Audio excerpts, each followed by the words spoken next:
کنار بارگاه ملکوتی امام زاهد علیه السلام که همه ساله خیلی عظیمی از زائرین تشریف میارن و حاجت میگیرن، شفا میگیرن.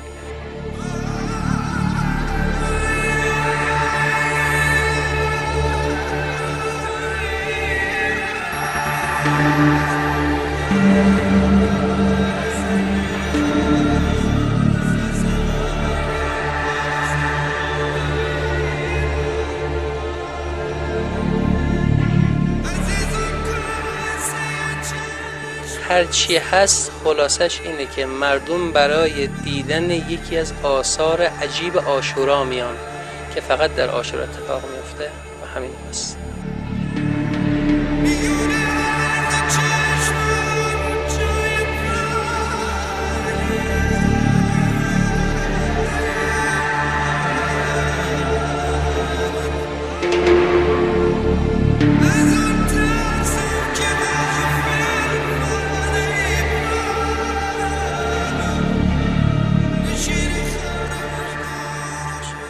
که همه سال عاشورا از هر دو درخت خون جاری میشه، یعنی چه سرما باشه چه گرما باشه از درخت خون جاری میشه.